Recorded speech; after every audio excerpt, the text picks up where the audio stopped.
What are the acute gait disorders? What are the acute gait disorders? Mostly it is toxin, vascular and drugs. Most of the chemotherapeutic drugs starting with cisplatin and others, vincristine, all methotrexate, all common anti-neoplastic drugs, phenytoin also. Toxins, as I told you, alcohol and mercury can produce. Vascular, we know, acute vascular disorders, acute cerebral infarcts, acute posterior circulation stroke can produce gait disorders. Cerebellitis and brainstem encephalitis. Cerebellitis can be seen in various acute infections, even viral infections. You can see varicella infection and other viral infections can produce toxic cerebellitis. The patient has certain disturbances in. Then brainstem encephalitis is a rare condition.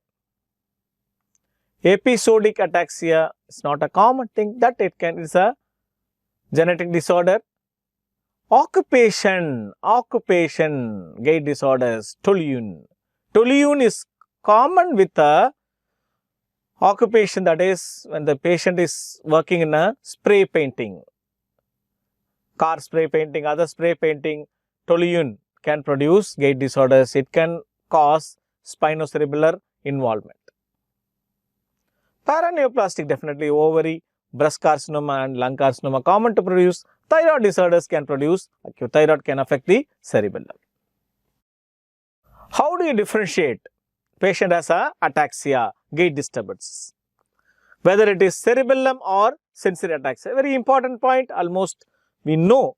We want to reassess how to have a proper history to differentiate cerebellum versus sensory ataxia. Whether the patient is swaying to one side. Crowded places and narrow pathways suggest cerebellar.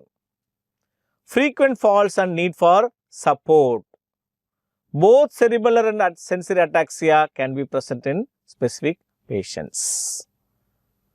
Spinocerebellar ataxia can produce both cerebellum and sensory. When it is tough, both features will be there. But what is more important is, you should ask about other features of a cerebellar involvement. Not alone ataxia, are there other features of cerebral involvement? Difficulty in reaching objects, when there is tremors, slurred speech. That gives a clue that it is cerebellum and not sensory ataxia.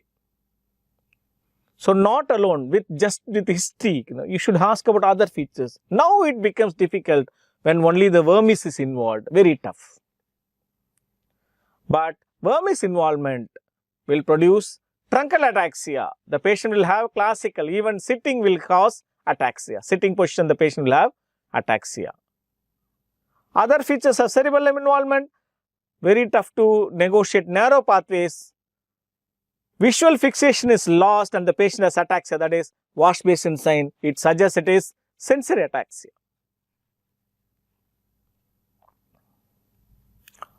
What are the conditions where there is gait disturbance but cerebellum is not involved? Definitely it can be there. There is a variant of GBS and labyrinthitis, peripheral vertigo. The patient can have gait disturbance, vertigo can have a gait disturbance. This acute labyrinthitis can be seen in viral infections. Miller-Fisher syndrome, GBS variant, can produce ataxia without cerebellum involvement.